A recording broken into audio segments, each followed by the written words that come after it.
अस्सलामु अलैकुम।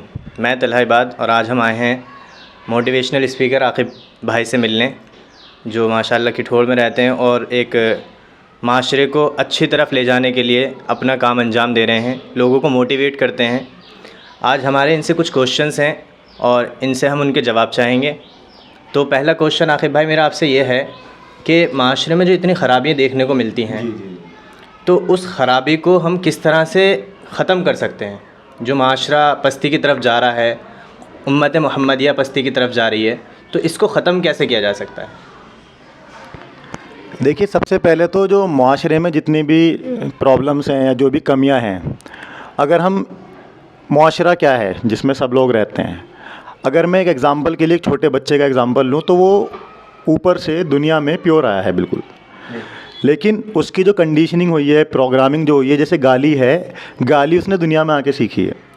अगर उसके कानों में गाली जैसा वर्ड ही ना आता तो शायद वो कभी गाली नहीं देता।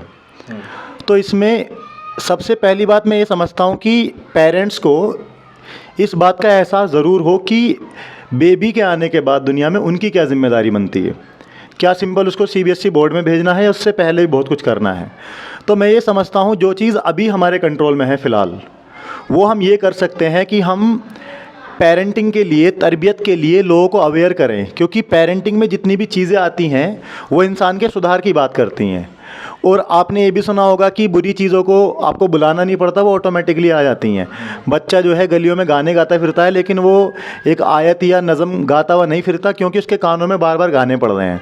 तो मैं इसमें यही समझता हूँ कि जो चीज़ हम कर सकते हैं, हम बिल्कुल बेसिक से काम करें, हम पेरेंटिंग पे काम करें। पेरेंटिंग के लिए पहले पेरेंट्स को हमें अवेयर कराना होगा कि तरबियत क्या चीज़ है।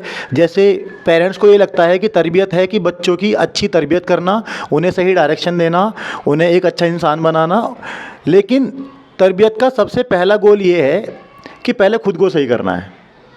पेरेंटिंग में, तरबियत में पहले माँ बाप को ठीक होना है, तब जाके बच्चा उनको देखा देख ठीक हो जाएगा ऑटोमेटिकली। क्योंकि 7 साल तक बच्चे में प्रोग्राम इंस्टॉल होते हैं। 7 साल तक बच्चा एक रिकॉर्डर की तरह काम करता है। अब उस रिकॉर्डिंग में अच्छी चीज़ें जा रही हैं, अच्छे सॉफ्टवेयर जा रहे हैं, वो डिपेंड करेगा कि आपने उसको कौन सी कंपनी प्रोवाइड कर रखी है। अगर आपने न्यूट्रल छोड़ दिया कि मैं तो बाहर काम पे जाता हूँ और मम्मी को कुछ आता नहीं है, तो क्या होगा, वो मुआशरे से सीखेगा। अब मुआशरे की दिक्कत ये है कि नेगेटिविटी आएगी मुआशरे से, क्योंकि कहीं भी चौराहे पे ऐसी बातें नहीं हो रही होंगी, दीन की बातें या गिरोथ की बातें, कामयाबी की बातें। तो जहाँ तक मैं समझता हूँ, जो मेरी अंडरस्टैंडिंग कहती है कि हम पेरेंटिंग को बहुत आम कर दें लोगों के बीच में, अवेयरनेस की वीडियोस बनाएं, और जितने भी हमारे कनेक्शन के लोग हैं हम उनसे फ़ेस टू फेस बात करें कि पेरेंटिंग ये है और ये करना चाहिए, और इसका सवाल भी होगा हमसे। हमारी जो असल ज़िंदगी है उसमें सवाल भी होगा, तरबियत पे आपने कितना काम करा, आपने कितनी ज़िम्मेदारी उठाई। अच्छा, मेरा नेक्स्ट क्वेश्चन आपसे ये है कि अगर पेरेंट्स अपनी ज़िम्मेदारी को ना समझें कि हमें इस तरह से माशरे में अपने बच्चों की तरबियत करनी चाहिए, अगर वो अपने ही ज़िम्मेदारी को ना समझें और उसे भुला दें, तो फिर इसका क्या नुकसान हो सकता है? इसका नुकसान कितना बड़ा हो सकता है इसका हमें अंदाज़ा भी नहीं है, और इसका नुकसान हमको देखने को मिल रहा है। मैं आपको एक रिसर्च बताता हूँ आपके आंसर को देने से पहले। एक रिसर्च हुई थी जिसमें कॉलेज की लड़कियों पे रिसर्च की गई थी, और वो दे गोट प्रेग्नेंट इन कॉलेज लाइफ। तो ये जानने की कोशिश की गई थी आखिर ऐसा क्यों हुआ, वो उस लेवल पे क्यों पहुंची जहाँ पे नहीं पहुंचना चाहिए था। तो उनकी प्राइवेसी को एकदम प्राइवेसी ब्रेक ना करते हुए उनके पर्सनल इंटरव्यूज़ लिए गए कि ऐसा आपने क्यों किया। तो पता ये चला कि जितनी भी लड़कियां इस लेवल पे पहुंची जिन्होंने लिमिट ही पार कर दी कॉलेज लाइफ में, उनके अपने माँ बाप से ताल्लुक़ अच्छे नहीं थे। उनके माँ बाप सिर्फ इतनी बात उनसे करते थे कि पैसे चाहिए कि नहीं, अकाउंट में पैसे ट्रांसफ़र करते थे, बाप बिज़नेस में बिज़ी रहता था। मतलब ये मान लीजिए कि बच्चे से इमोशनल अटैचमेंट नहीं थी। और इमोशनल नीड जो है बच्चे की ज़रूरत है, जैसे खाना हमारी ज़रूरत है, ऐसे ही इमोशनल नीड बच्चे की ज़रूरत है। अगर आप अपने बच्चे को समझाने से ज़्यादा समझने पर फोकस करेंगे तो फिर वो अपनी बात कहीं और शेयर नहीं करेगा। अब जैसे अगर मैं फ़ीमेल साइकोलॉजी की बात करूं तो फ़ीमेल को एक लिसनर चाहिए होता है। अगर उसकी ज़िंदगी में कोई सुनने वाला नहीं है, अगर उसके माँ बाप भाई बहन सुनने वाले नहीं हैं, तो मुआशरे में कोई ऐसा इंसान ढूंढेगी जो उसको सुने। और आजकल वो चली रहा है मेल फ्रेंड्स फीमेल फ्रेंड्स। उससे क्या होगा, अगर सामने वाला गलत है तो उसका मिसयूज़ होगा, और जब आप किसी से बात करना शुरू करते हैं तो आपने सुना होगा कि हमारे चौखट पे कोई कुत्ता भी आता है तो उससे भी हमें लगाव हो जाता है। तो जब इंसान इंसान से बात करेगा तो एक इमोशनल अटैचमेंट होगा। और एक चीज़ और है, हर इंसान वैल्यू चाहता है, भले से वैल्यू फेक हो या रियल हो, अपनी रेस्पेक्ट चाहता है। अब अगर आप अपनी बहन बेटी की रेस्पेक्ट नहीं कर रहे हैं घर पे, आप उससे तमीज़ से बात नहीं कर रहे हैं, आप उसको समझ नहीं रहे हैं और आप उससे बस इतनी बातें करते हैं, खाना ले आओ, खाना ले जाओ, कपड़े ले आओ, कपड़े ले जाओ, आप अपनी बेटी से बहन से अगर उसकी पर्सनल लाइफ के बारे में बात नहीं कर रहे हैं कि क्या चल रहा है लाइफ में, कैसी हो, सब ठीक है, हम आपके साथ हैं, डोंट वरी, तो फिर वो मोरल सपोर्ट ढूंढने के लिए, इमोशनल नीड को ढूंढने के लिए वो सोशल मीडिया का सहारा लेगी या फिर अपने कॉलेज के फ्रेंड्स होंगे उनका सहारा लेगी।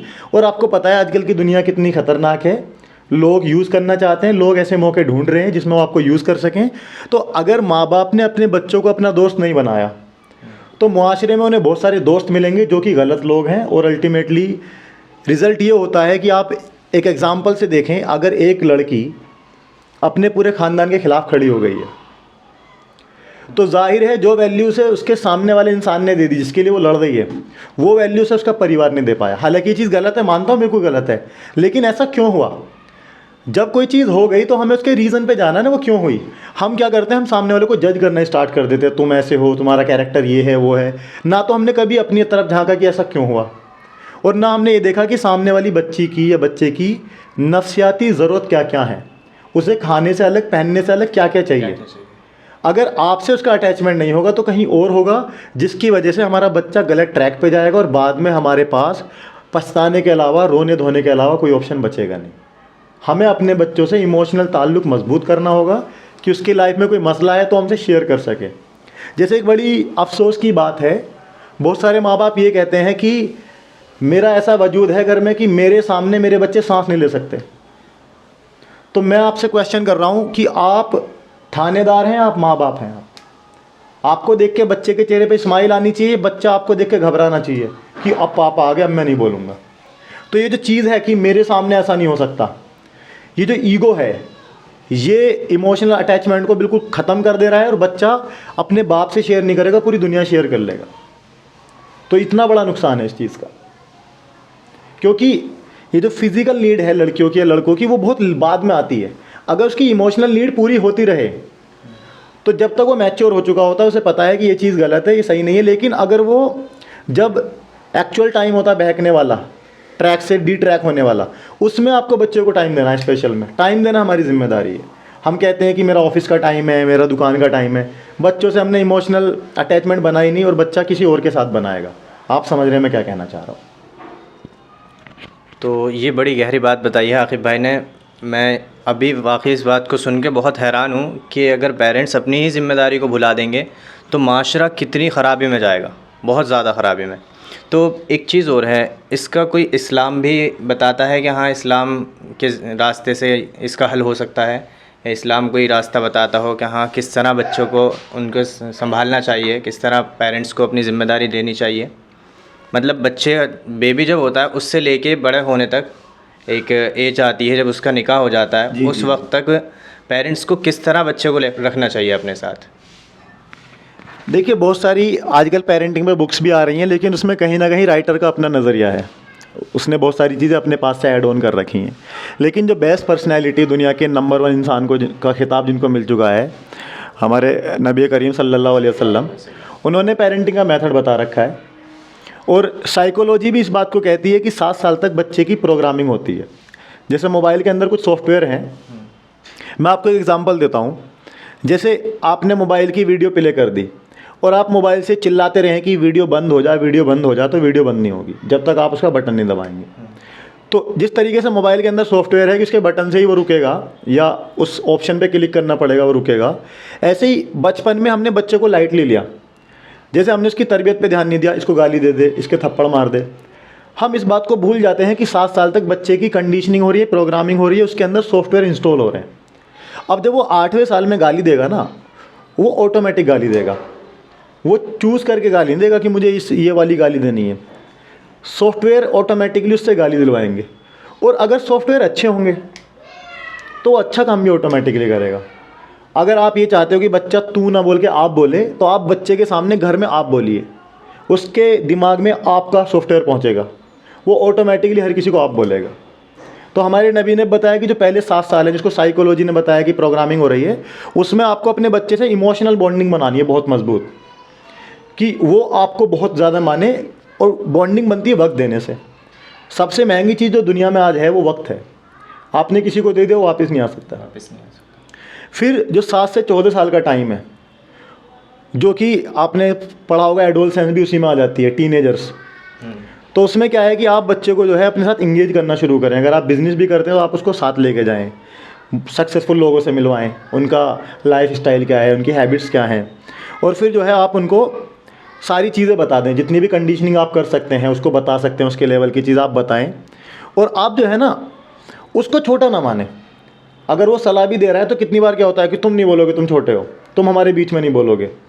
तो आप जो है पहले, वो जब एडोलसेंस में होता है वो बड़ा महसूस कर रहा है कि मैं बड़ा हो गया, तो आप उसको ऐसा महसूस कराना शुरू करें कि बेटे आप ज़िम्मेदार हैं, आप बहुत समझदार हैं, आप उसकी रिस्पेक्ट करें। जैसे आजकल क्या होता है, हमने बच्चों को डांटा, उसको गाली दी, उसकी बेइज्जती करी, और लास्ट में कह दिया कि बड़ों की बेइज्जती नहीं होती है। मैं ये समझता हूँ कि छोटे बच्चे की सेल्फ़ रिस्पेक्ट पीक पे होती है। सबसे ज़्यादा सेल्फ़ रिस्पेक्ट छोटे बच्चे की है। अगर छोटे बच्चे से आप मोबाइल मांग रहे हैं, वो नहीं दे रहा, तो कहीं ना कहीं वो, उसे पता है कि ये मेरा फ़ोन है, तो वो उस चीज़ को नहीं दे रहा, तो वो समझदार है कहीं ना कहीं वो। तो 14 साल तक आपको इंगेज रखना, ताकि उसको ना अच्छी चीज़ों में, प्रोडक्टिव चीज़ों में उसका मन लगने लगे। क्योंकि देखो, अगर उसकी लाइफ में बोर्डम होगा, तो आपने सुना है खाली दिमाग शैतान का, तो वो अपने बोर्डम को फुलफ़िल करने के लिए क्या करेगा, डिस्ट्रैक्शन वाले फेज़ में चला जाएगा, कुछ ऐसी चीज़ पकड़ेगा जहाँ पे गुनाहगारी है, नुकसान है। और फिर 14 से 21 साल, जिसमें आप जो है जवानी में एंटर कर रहे हैं पूरी तरीके से, पेरेंट का दोस्त होना चाहिए, उनका बेटा है बेटी, जो हर मसला उनसे शेयर करे। और अगर उसको किसी ने अप्रोच भी करा है, मान लिया उस पर किसी ने कोई गलत इल्ज़ाम लगाया है, अगर मुझे पता है कि मेरे पेरेंट्स शकी हैं, शक करते हैं, तो बच्ची या बच्चा डरेगा शेयर करने से, कहीं मुझ पे उल्टा ना डाल दें। तो वो क्या करेगा, छिपाएगा उस चीज़ को। हम अपने बच्चे से ऐसा कह देना कि मुझे, अपने बेटे मुझे भरोसा है तुम पे, मुझे पता है तुम गलत नहीं करोगे, तुम बताओ क्या बात है। पहले आप उसमें जो है ना, उसके अंदर कॉन्फिडेंस बिल्ड करें। हम क्या कर रहे हैं, हम कॉन्फिडेंस ईटर हैं। हमारा बिहेवियर ऐसा है कि बच्चा डरता है पूछने से पहले। तो 21 साल तक हम ऐसी बॉन्डिंग अपने बेटी या बेटे से कर ले कि वो हर प्रॉब्लम हमारे साथ शेयर करे कि आज मेरे साथ ऐसे हुआ, आज वैसे हुआ, ताकि वो एकदम खुल के जिए और उसको पता हो कि मेरे पेरेंट्स मेरे साथ हैं। कितनी बार क्या होता है कि लड़की या लड़का सही होता है, पेरेंट्स के सख्त बिहेवियर की वजह से वो उनसे शेयर नहीं कर पाता, और वो किसी गलत इंसान से शेयर करेगा तो उसका मिसयूज़ कर लेगा। तो अगर हम अपने नबी का तरीका फॉलो करेंगे तो उससे बेस्ट तो कुछ हो ही नहीं सकता। तो मैं ये समझता हूँ कि आपने सुना होगा कि माँ जो है पहला मदरसा है, बस ये कहने के लिए रह गया है, प्रैक्टिकली कोई इसको फॉलो नहीं करता। मम्मी को जो है आजकल मार्केट की पड़ी है, मार्केट में कौन सा सूट चल रहा है, मार्केट में किस तरह के डिज़ाइन चल रहे हैं। मम्मी सेल्फ ओरिएंटेड हैं, सेल्फ सेंटर्ड हो गई हैं, अपने बारे में ज़्यादा सोचती हैं। क्योंकि पेरेंटिंग में कुर्बानी बहुत है। तरबियत के लिए आपको बच्चों को वक्त देना, बच्चे को अकेला ना छोड़ना। आजकल एक ऑप्शन क्या चल रहा है कि बच्चा नहीं मान रहा तो फ़ोन पकड़ा दिया उसे। अब जब फ़ोन उसकी आदत बन गया तो क्या करेगा, वो फ़ोन लेके ही खाना खाएगा, फ़ोन लेके नाश्ता करेगा। तो हम क्या कर रहे हैं, हम ईजी रास्ते ढूंढते हैं, ईजी रास्ते। बच्चे को चिप्स का पैकेट पकड़ा दिया स्कूल को जाते हुए। चिप्स क्या है, ईजी वे है। फिर क्या होगा, वो चटोरा बन जाएगा, कहेंगे ये चिप्स ही बहुत खाता है। तो सारा गेम है, जो कंडीशनिंग हो रही है, प्रोग्रामिंग हो रही है, वहाँ पे आपको कितना संभल के रहना है, ये बहुत इंपॉर्टेंट है।